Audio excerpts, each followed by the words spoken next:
Hello, my name is Khushi. You're watching Khushi Talks, and today we'll be talking about some loopholes in the Election Commission of India. अगर आप थोड़ी research करें तो आपको ये information source होगी कि इंडिया में किसी भी इलेक्शन में आपको कैंडिडेट होने के लिए 3 बेसिक क्वालिटीज की जरूरत होती है. फर्स्ट, आप मेंटली साउंड हो. सेकंड, आपकी एज 25 ईयर्स प्लस हो.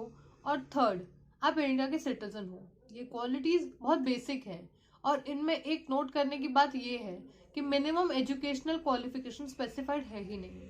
Let's say for an example, एक लेजिस्लेटिव असेंबली में मिनिमम 3 to 5 लाख की पॉपुलेशन होती है और उस कॉन्स्टिट्यूएंसी में हर टाइप के लोगों की रिक्वायरमेंट्स और डिमांड्स होती हैं.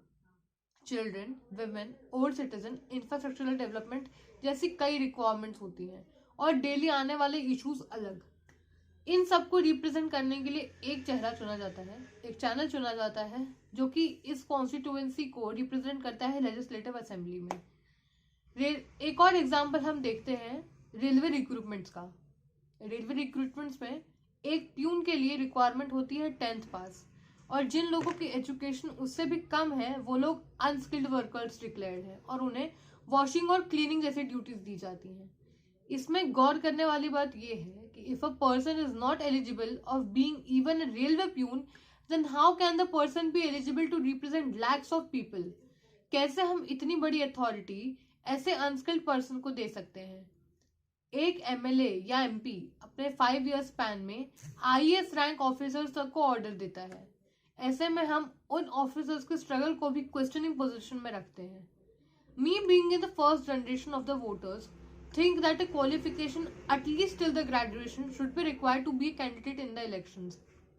रही बात उन लोगों की जो सोचते हो कि अगर कोई अनएजुकेटेड है तो क्या हुआ, उसको भी अपनी लोकेलिटी को डेवलपमेंट करने के लिए और आगे दिखाने के लिए राइट है.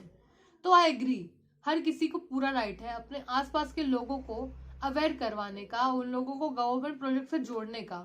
बट इसके लिए जरूरत नहीं है कि उसे पॉलिटिक्स में इन्वॉल्व होना ही पड़े. आज के टाइम में हर योजना के लिए चैनल्स फेयरली ओपन है. आपको बस कॉन्फिडेंटली सही डेस्क तक जाना है और अपनी बात रखनी है. बट शायद ये कई लोगों के लिए बहुत डिबेटिंग टॉपिक हो, तो मेरा कंक्लूसिव आइडिया ये है कि आप अपना वोट एक सही पर्सन को दें, किसी के इन्फ्लुएंस में आके नहीं. आपके एक वोट से, आपके एक सही वोट से बहुत ड्रास्टिक चेंजेस आ सकते हैं. प्लीज देखें, परखें, जाने समझें, हर एक प्रोपेगेंडा को समझें, हर एक पार्टी या पर्सन के एजेंडा को समझें. आपका वोट इस कंट्री के लिए बहुत इंपॉर्टेंट है. Thank you for watching Khushi talks and since you have come till the end of the video, please hit the like button and do subscribe. Bye.